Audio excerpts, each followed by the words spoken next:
Gemerson, vamos lá. Já quero começar perguntando, você que é um dos maiores nomes aí do país nisso, o que é um licenciamento de marca? Sim. O que significa isso na prática? Pois é, licenciamento de marca, as pessoas às vezes confundem muito com franquia.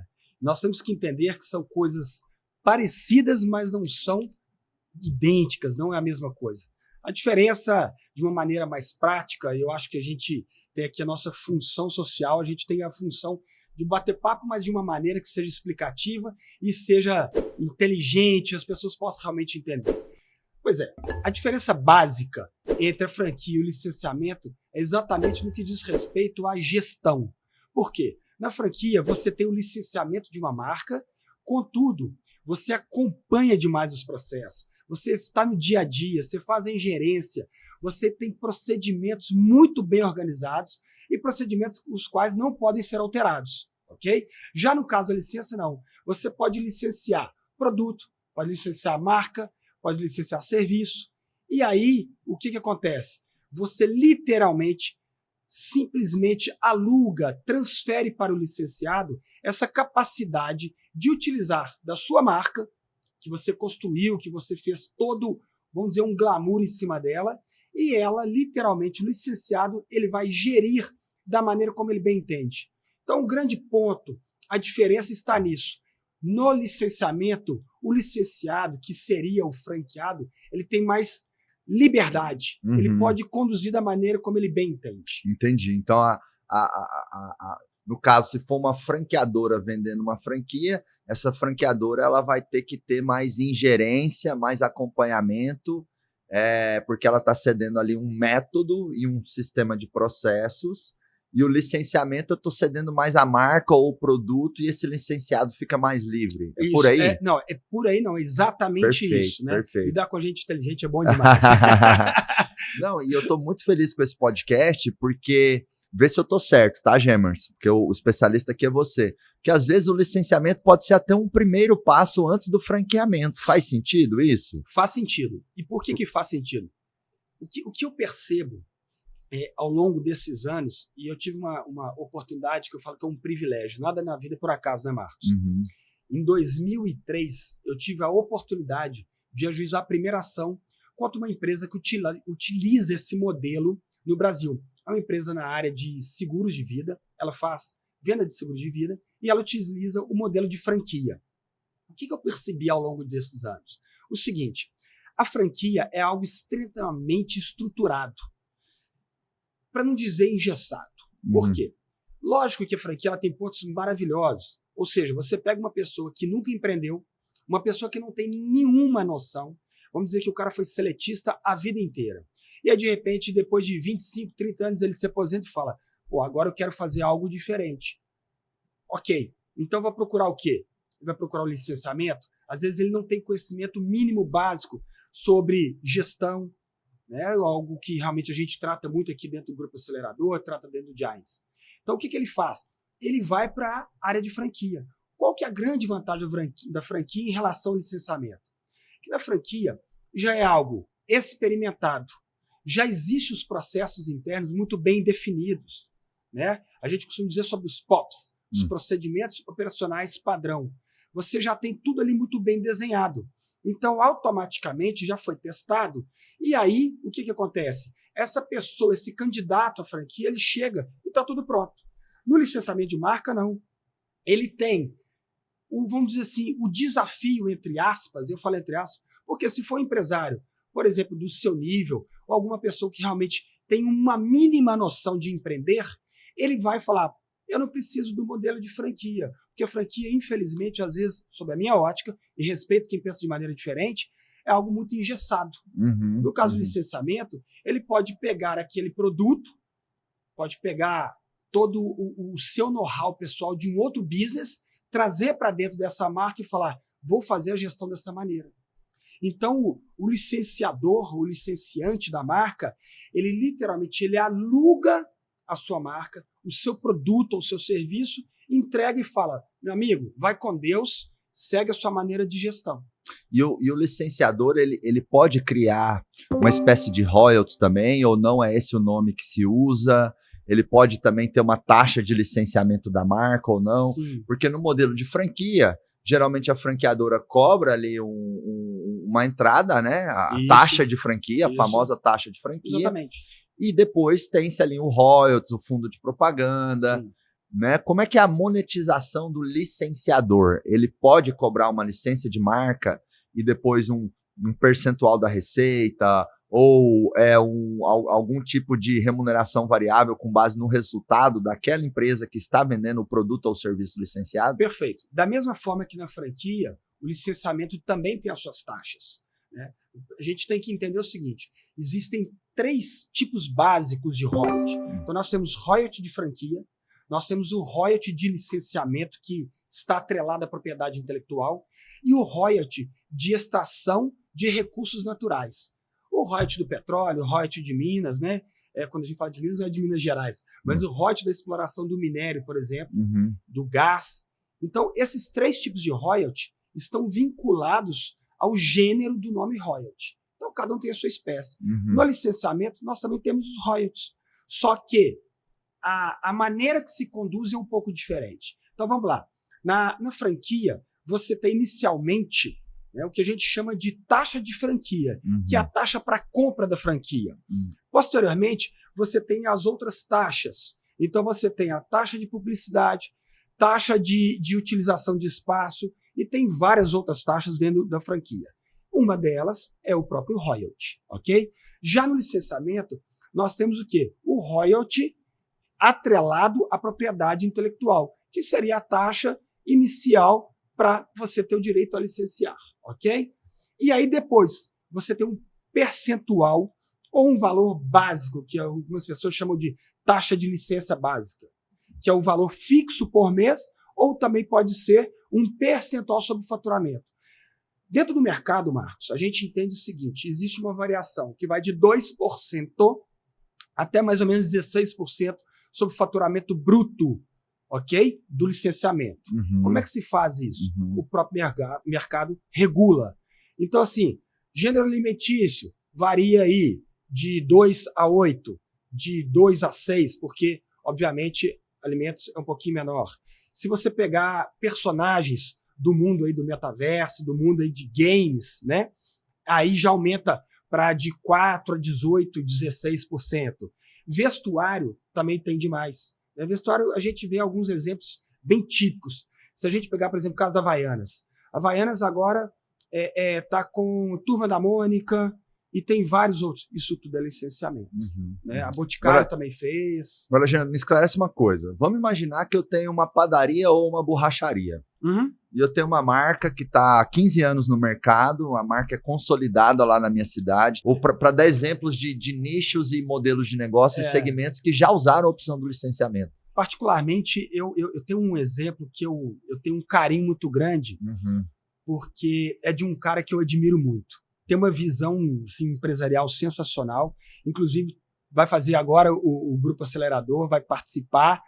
E eu falei, ó, só vem para cá se você virar membro de Giant. Se não for, meu amigo, nem vem. Chama Dr. Gabriel Magalhães. Yes. O Gabriel, ele é dono, ele é sócio fundador da Top Fit Grupo. É um grupo especializado em harmonização facial. E agora a gente está expandindo para outras áreas. O que o Gabriel fez? Ele se tornou um profissional muito reconhecido nessa área específica. Então ele faz toda a parte, né, que a gente chama de HACCP, que é a harmonização corporal e a harmonização facial. E aí, como ele é mentor, como ele também dá muitas palestras, ele dá muitos cursos, começou a ter uma demanda. Falou, Gabriel, eu gostaria de trabalhar com você, dá para a gente montar uma filial, dá para a gente montar uma outra Top Fit em algum lugar? E aí ele veio conversando comigo e falou, James, cara, eu vou estruturar uma franquia, mas eu não tenho condições financeiras. Eu falei, Gabriel, vamos fazer o licenciamento. É algo que você vai fazer o quê? Obviamente, ele tem acesso aos melhores alunos, ele tem um olhar ali do aluno e fala, esse aluno aqui vale a pena. Por quê? No licenciamento, a gente tem que ter uma coisa muito clara. Vai ser alugada a sua marca, vai ser levada a sua marca, mas não vai ter processos internos muito bem desenhados. Então você tem que ter muito zelo, muito carinho, cuidado para fazer um recrutamento, uma seleção bem feita. Ok? A franquia, eu acho, sob a minha ótica, que ela é um pouco mais mercantilista. Tem condições financeiras. O geomarketing aprovou, ou seja, essa região está boa, essa região está legal, vende. No caso de licenciamento, não. Você tem aquela questão da personificação. Então, você pega um aluno desse, cria, e foi o que o Gabriel fez, ele criou lá a Top Fit Unidade Lagoa Santa, por exemplo, a doutora Mônica, criou a Top Fit São Paulo, Top Fit Curitiba, e por aí vai. Toda uma rede no sistema de licenciamento de marca. Então, o que acontece? Ele conseguiu, num espaço aí de um ano e pouco, literalmente criar uma condição de 6 unidades, muito rapidamente, com um custo baixo, mas com um retorno muito grande. E o retorno ele se dá de 3 formas, que é a própria taxa do licenciamento, o retorno mensal, através do royalty, né, da propriedade intelectual dele, e, obviamente, que é o melhor de tudo, que é a expansão da própria marca. Então, ele está fortalecendo a marca. Porque tem isso, tem o ganho do ativo de marca aí, né? Isso. Porque quando eu tenho lá 1, 2 unidades, é uma coisa. Quando eu tenho 10, 20 unidades espalhadas pelo Brasil, independente se é unidade própria, franquia, licenciamento, você dá outro pedigree, vamos dizer assim, para a sua marca, né? Para o teu negócio ali. Você falou uma coisa muito interessante e realmente vai muito de encontro ao que eu penso. O licenciamento ele pode ser a porta de entrada para, posteriormente, você estar mais bem estruturado juridicamente, sob o ponto de vista de processos internos, para aí sim você ir para a franquia. Se nós pegarmos, por exemplo, o caso do Stanley, né, que é um membro do Giants aqui, nunca tive a oportunidade de conversar com o Stanley. É um cara que eu quero conversar depois, eu vou falar, Stanley, eu quero bater um papo com você. É um cara que eu admiro, eu o sigo e falo, esse cara, ele é diferenciado, né? E é exatamente isso. Você imagina, no caso do Stanley, um licenciamento não seria, acredito, não seria a melhor alternativa. Porque é um cara que já está numa estrutura muito bem desenvolvida, os processos muito bem feitos. Mas, para quem está começando, de repente vale a pena. Então vamos dizer lá, pegar lá o Stanley Café, né, o Stanley Coffee. De repente o licenciamento poderia ser uma ótima oportunidade para ele. Para um braço menor dele. Um braço menor, onde ele, por exemplo, colocaria a marca, né, o Stanley Coffee, em alguns lugares. Ou também, por exemplo, talvez, como ele é a maior rede de clínica de transplante capilar da América Latina, talvez se ele desenvolver, ele pode chegar numa indústria de cosmético e falar assim, cara, eu te dou a marca Stanley, você faz um produto aí para cabelo, você vende, você distribui e me dá 10% de royalties. Tem algumas empresas que fazem isso, né? A gente vê o Caíto fez isso aí na Chili Beans. Com vários, né? Com vários ele nomes. Utilizou a Loki, Ivete Sangalo, eu acho. O Harry Potter, se eu não me engano, também. E a gente vê vários outros. A Cacau Show também fez com o Harry Potter. Eu me lembro de um outro case de uma empresa Giants, que é a Label Rouge, da Gisele. Eles vendem ovos caipira. Inclusive, eu só como Label Rouge aqui em casa, viu? E eles são mesmo Giants, acho que há 7 anos, 8 anos. Eu tive a oportunidade de conversar com ele, com o filho dela que tá à frente. E eu quero comentar 2 coisas sobre eles. Primeiro, eles inovaram agregando valor no ovo, porque eles vendem ovo, que é commodity, né? Quase que nem água. E um dia, dentro do Giant, surgiu a ideia, por que não bota a marca no ovo? E aí eles começaram a pôr a marca no ovo, foram atrás de tecnologia e tal, enfim. E o ovo da Label Rouge hoje tem marca, Label Rouge. Naturalmente, quando você inova, a concorrência vai te copiar, faz parte. Então, hoje tem alguns ovos aí que copiaram a Label. Mas no Brasil, até onde eu sei, eles foram a primeira marca de ovo a pôr marca no ovo. Olha que interessante. E até dessa história também tem uma correlação que outra empresa no Giants, que é a Disque Bananas, da Neise, do Davi, eles começaram a pôr um selo azul na banana. E começaram a falar, nunca vi, não. Banana boa tem selo, é azul. E estão trabalhando isso lá na região de Salvador, de onde eles são, né? Agora, o ponto aqui do licenciamento em relação à Label Rouge é que eles fizeram parceria com a Ana Maria Braga. Então, eles têm uma linha de ovos da Ana Maria Braga. Então, provavelmente, eles licenciaram a imagem dela, né? Ela atuou, a Ana Maria, nesse caso, atuou como licenciadora. E aí, a Label Rouge tem lá 2, 3, 4 linhas de ovos ali. Eles têm ovos também da galinha pintadinha. Isso, né? Aí, os ovos da galinha pintadinha eu conheço bem, porque a Duda, que é minha filhinha de 6 anos, a Duda, literalmente, quando ela vai ao supermercado conosco, ela fala, papai, eu quero o ovo só da galinha pintadinha. E é engraçado que é uma caixa, que ela é uma caixa de papelão normal, comum, como uma caixa de ovos, só que ela vem com a galinha pintadinha assim, azul, bonitinho fundo, todo organizado, todo arrumadinho. Legal. E você sabe o valor, a diferença? Mas isso é legal. O preço, você fala? É. Eu acho que é 50% a mais no mínimo. 38%. Tem um supermercado lá em BH muito conhecido, que é um supermercado mais elaborado. Lá eles têm. É 38% do valor do ovo normal. Olha aí. E como é que eu vou falar para a Duda? Não vai levar. Não vale. E é interessante, porque isso gera aqui um ponto de análise para os empresários que estão nos acompanhando, que é, mas eu não quero licenciar minha marca, mas pode ser que eu licencie alguma coisa para vender. Porque pode fazer sentido para o meu modelo de negócio, como a Label Rouge, que licenciou ali Galinha Pitadinha, Ana Maria Braga e tudo mais, né? Então, abrir esse horizonte, esse campo de visão, né? Será que não tem hoje um artista, algo do metaverso, de games? Eu ia entrar exatamente algum nisso cantor, agora. algum tipo, né, de algo que tem força para o meu público que eu posso licenciar? E sei lá. Olha que loucura você está falando isso aí, Marcos. Essa semana eu tive a oportunidade de atender. Para mim, assim, foi uma grande e grata surpresa atender o Paulo Benetti. O Paulo Benetti é o CEO, né, do Cidade Alta e da Outplay. Um cara que, assim, saiu na Forbes Under 30. Né? Então, assim, um cara que realmente assim, merece todo o respeito. E conversando com o Paulo, ele trouxe para mim a realidade de como é que funciona o mundo metaverso. E na mesma hora eu falei, cara, olha que loucura que é esse mundo. E é exatamente isso. As pessoas às vezes pensam no licenciamento como forma de expansão. Mas, gente, vamos entender uma coisa? Não é só expansão física, não. Vamos pensar da seguinte forma, é expansão de marca. O que acontece? O mundo da metaverso hoje, você consegue, por exemplo, colocar lá, dentro do metaverso, o bonequinho do Marcos Marques e da Lilica, por exemplo.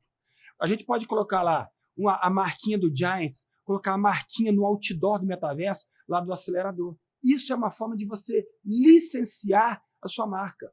Licenciar não é só produto, não é só serviço. Licenciar a marca, às vezes, é uma fonte, obviamente, de monetização. Esse mundo aí tá bombando. O mundo de games, né? O mundo dos geeks, é um mundo realmente que, assim, vai explodir. Mais do que já está hoje, né? Às vezes a gente que é de uma outra geração, a gente é demais, né? Eu tô com quase 50 anos, Marcos? Pô, eu sou de outra geração. Rapaz, você tá no formal, hein, meu amigo? Cinquentão, assim. Novão assim, depois vai passar a receita no final. Fica até o final que o Jamerson vai ensinar aí, ó. A tá em forma, assim. A receita é simples. Bom humor, alegria, energia pra cima, né? E ter uma vida saudável de atleta. E uma boa esposa, né? Porque eu conheço a sua patroa, sei que ela é high level também, né? Cici é uma pessoa muito maravilhosa. Legal, sensacional. Grande amor da minha vida. E assim, para empresas prestadoras de serviço, então eu tenho lá um serviço, harmonização facial, escritório de arquitetura, manicure, salão de beleza, enfim, licenciar a sua marca ali é uma ótima opção, né? Porque sei lá, às vezes eu tenho um método de massagem, posso licenciar. Pode. E pelo que eu estou entendendo aqui, Jamerson, o custo não é alto para se compor o contrato, tudo mais, enfim. Muito pelo contrário. Ter uma basezinha e começar a promover isso aí e ter mais um produto ali. Porque muitas vezes o prestador de serviço, ele fica refém ao tempo dele, né? Isso. Então ele tem 12 horas por dia, a agenda dele tá cheia, pô, beleza, mas e agora? Né, se a minha agenda está cheia, ok, posso subir o ticket do meu serviço. Pode e deve, né? Pode e deve, com certeza, né? Eu acho que quando um prestador de serviço está com a agenda cheia, ele tem que subir o ticket. É que nem o acelerador, começa a lotar as turmas com 3 meses antes, eu chego, galera, vamos subir o preço, né? Se a demanda está maior do que a oferta, né? Eu acho que é ganha-ganha, o mercado está sinalizando, pô, esse produto é bom, esse produto pode ser cobrado um pouco mais. Então, às vezes, o prestador de serviço ele bate nesse teto do tempo dele e ele licenciar o método que ele aplica é uma opção ali dele fazer uma expansão, né? Eu tenho outro exemplo, você falou sobre método. Eu tenho um outro case, que é um case muito legal, lá de Salvador. Na verdade, é de Camaçari. Chama Núcleo Agnes Christi. O que a Agnes fez? Ela, ao longo dos anos dela, como esteticista, ela tinha um problema de melasma. E ela foi desenvolvendo todo essa técnica, esse processo para poder controlar o melasma, porque o melasma não tem cura. O que é o melasma? Melasma são aquelas manchinhas que dá na pele, sabe? Entendi. E as mulheres têm pavor disso, né? Às vezes tem que aumentar a base lá para poder tampar as manchinhas, não é isso? Entendi. Então, o que acontece? O melasma, ele não tem cura. Ele tem controle. Então, o que a Agnes fez? Ela foi pesquisando ao longo desses anos, né, e desenvolveu um processo, né, onde se controla o melasma. O que ela fez?